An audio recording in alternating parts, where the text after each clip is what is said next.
Can you imagine that in 2026, the world's only superpower, the United States, could lose to a country it has been sanctioning for the last 40 years? This is not my claim, but the statement of Professor Sain, whose two predictions related to Donald Trump have already come true. Now the world is waiting for the third one. This war could change the world forever.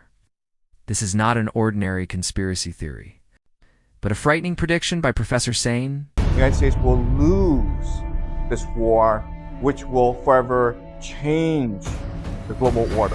The money sitting in your bank account could become worthless paper. The global order could change forever. In this video, we will expose the secret script that mainstream media is hiding from you. We will see how Iran's cheap $100 drones are challenging America's trillion-dollar military power. And most importantly, are Donald Trump and emergency war powers pushing the world toward destruction for political gain, or even for a hidden agenda connected to secret societies and end-times beliefs? In the next few minutes, you're about to see a side of reality that perhaps the world has not even imagined. Viewers, Professor Sain's first prediction was that Donald Trump would win the election again, which turned out to be true. His second prediction was that once Trump came to power, a major war would break out between the United States and Iran, and that too happened. But his third prediction, which shocked everyone, was that in this war, the world's biggest superpower, the United States, would suffer a major defeat. And this is not just speculation. There are several logical arguments behind it. In today's video, we will analyze this third and most dangerous prediction and try to understand how a military superpower could lose to Iran. Professor Sain, who is a well-known expert in game theory and geopolitical events, clearly stated in his recent interview that the United States cannot win this war under any circumstances. Let's get straight to the point and understand where Iran stands right now. According to the professor's deep analysis, Iran has not been preparing for this war for just a few years. It has been preparing for more than 20 years. Within Iran's Islamic regime, this conflict is viewed as a final battle against what they call the Great Satan, meaning the United States. Last June, Iran gained significant experience from earlier confrontations. During that time, Iran did not just attack it carefully, studied the strengths and weaknesses of both the United States and Israel, including their defense systems and attack strategies. Iran then had 8 months to prepare for the next phase, and during this period, negotiations with the United States were mainly a way to buy time. Another key factor is that Iran is not fighting directly. Instead, it is using its proxies effectively. These proxies include the Houthis in Yemen, Hezbollah in Lebanon, Hamas in Palestine, various Shia militant groups in Iraq and Syria together. These groups have studied the mentality and fighting style of the United States. Their strategy is not simply to kill American soldiers. Their real strategy is to damage the American empire and the global economic system.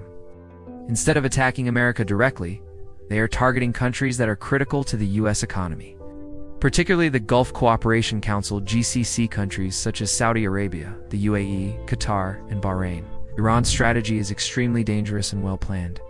They are not only targeting military bases, but also critical energy infrastructure and water systems in these Gulf countries. These Middle Eastern countries have almost no natural sources of drinking water.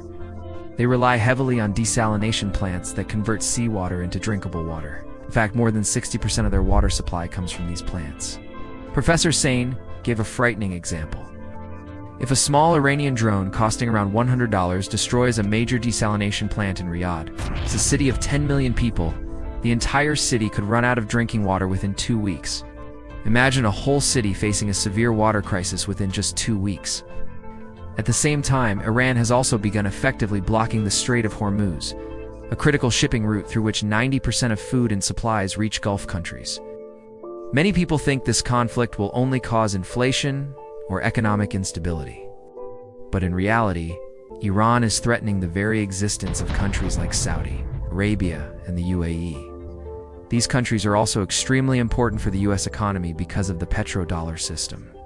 Gulf countries sell oil in U.S. dollars, which keeps global demand for the dollar high. They then reinvest those dollars into American stock markets and real estate. Currently, the U.S. economy is heavily driven by artificial intelligence investments. and a significant portion of the investment in AI data centers comes from Gulf countries. If these Gulf states cannot sell their oil due to war, their economies will collapse, and they will stop investing in American AI infrastructure. The moment this Arab investment stops, the so-called AI bubble in the United States could burst, potentially collapsing the entire American economy. Professor Sain even described it as a financial Ponzi scheme. This raises another question. Why can't the highly advanced US military stop these cheap drones? The reason is that the structure and mindset of the American military were developed during World War II and the Cold War. During the Cold War, power was measured by expensive and complex technology, who had bigger missiles, better weapons, and advanced systems. The US air defense system is built around these expensive and complex technologies. However, modern warfare has changed. Today's wars are dominated by asymmetric warfare, where cheap weapons can destroy extremely expensive systems. Recently, a video from Israel shocked defense experts around the world. In it, a single Iranian ballistic missile was approaching. 11 interceptor missiles were fired by the United States and Israel to stop it, yet they still failed. Iran's Shahed 136 drones, also known as Jaran-2, are manufactured entirely in Iran and Russia. This means Iran does not rely on foreign supply chains. These drones are simple but extremely effective. They use a two-stroke piston engine, can travel 2,000 kilometers at 185 kilometers per hour, and use only 100 liters of fuel.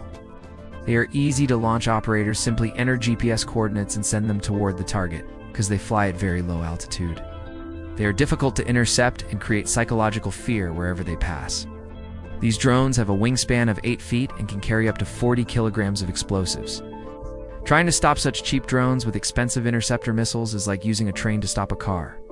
Even the US Defense Secretary and the Joint Chiefs of Staff admitted to CNN that Iranian drones are creating bigger problems than expected. This is also a major financial disaster. An Iranian drone might cost around $50,000, but the interceptor missile used to destroy it can cost several $1 million. If you keep firing multi-million-dollar missiles to stop cheap drones, you simply cannot afford such a war for long.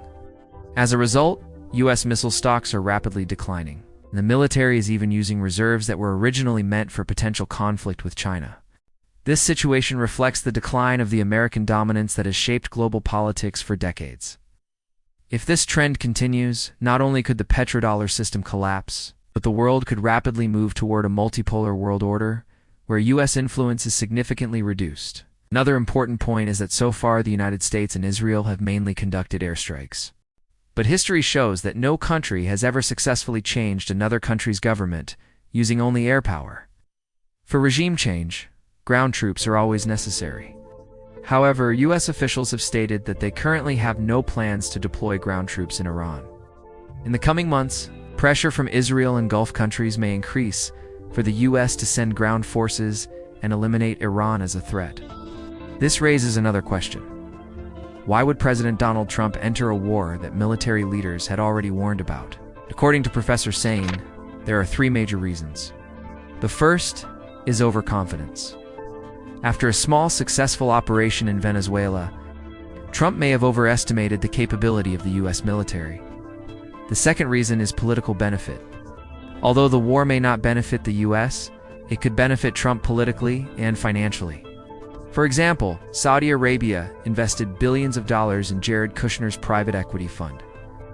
While powerful Israeli donors like Miriam Adelson have supported Trump's political career, she even reportedly promised $250 million if Trump ran for a third presidential term.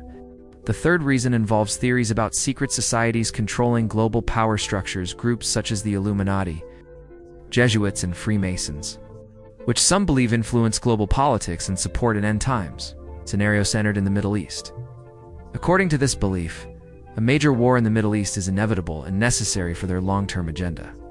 This was Professor Sain's third prediction, which now appears to be moving toward reality. In summary, the United States may be fighting a war that, even if it wins, could still be a strategic loss. Just like in Iraq, Libya, Syria, and Afghanistan, attacking Iran could also become a serious mistake. What do you think about this analysis? Let me know your opinion in the comments section.